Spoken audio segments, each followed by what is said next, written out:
Every parent wants their child to feel safe at school, and now Minnesota has additional resources to increase that feeling of security.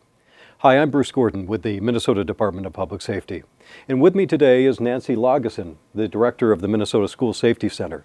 The center is providing additional resources to schools, law enforcement, emergency managers, and others across the state of Minnesota. Nancy, what does it take to make a school safe? Well, first and foremost, it takes planning, good planning and crisis emergency plans that schools have. Once those plans are established, it takes exercising those plans, tabletops, drills, to ensure that they've got everything in place. What kind of resources does the School Safety Center provide to schools around Minnesota?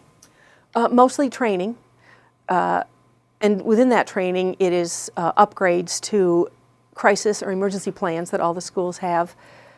We also are able to provide a self-assessment tool. It's like a toolkit that we can take to the schools.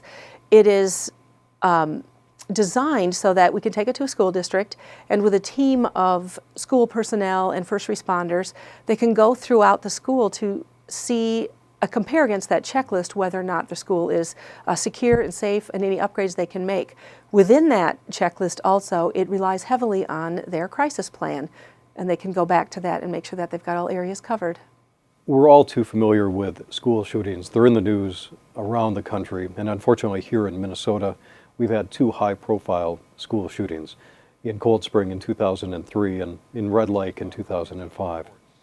What can schools do to reduce the threat of a school shooting within their walls? First and foremost is to make sure that the building is secure. Again, written in their plans are visitor procedures, entrance procedures, lock your doors, make sure your school is safe. Another big component to some of our training is called threat assessment that came out of the Columbine shootings, the Secret Service and the FBI. We're trying to determine how you can to see if you can determine if someone is at risk of attacking a school. To establish those threat assessment teams in school, it is a group of professionals, which would be teachers, law enforcement responders, that all have a relationship with that school. And if something were to come up, a threat, or somebody were to hear something or say something, there would be one point of contact within that school that somebody could go to, and they would quickly establish the team, get it together, and assess that threat. There's a specific protocols you go through to determine and decide that, and it's been proven to be very effective. It is not, they have shown over and over again, it's not whether or not someone has made a threat, it's if behavior poses a threat.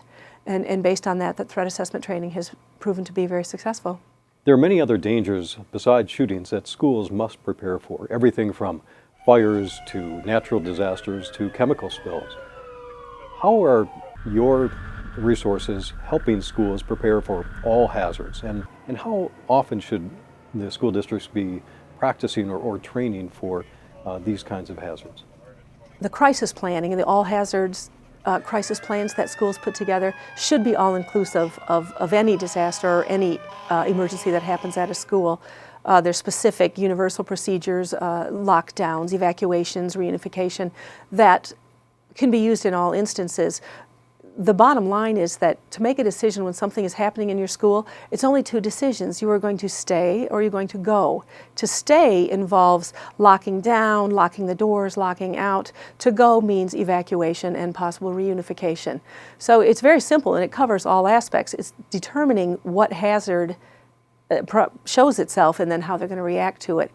The most important aspect is that plans are only as good as they are practiced. So drills and exercises, specifically tabletops, we encourage a lot in schools because of time factors, are very important. Minimally, once a year, everybody, all staff members of any school district should go over their emergency crisis plans so that they understand it, know what to do. And then monthly or quarterly, try to do a quick tabletop or scenario-based exercise and compare it to their plan to make sure it covers all bases. Nancy, there are school superintendents from across Minnesota that are watching this today. What's your message to them, and what can the School Safety Center do to help them and their districts? First and foremost, we understand at the School Safety Center that schools across the nation and in the state of Minnesota are very safe. It's a very safe place for kids to be. And we also believe that superintendents and administrators of schools also believe that, and that is what they do and they believe in every day. But we are there as an added resource to help them as they go through their guides and their plans to shore up their walls and help out any way that we can just to make it a safer place. I would like to point out that online we have a comprehensive school safety guide that's important to look at that will help in upgrading their school crisis plans if they need to use that.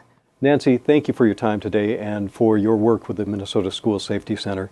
For additional information about the work of the School Safety Center or any of the resources that were mentioned by Nancy today, please check out our website listed here.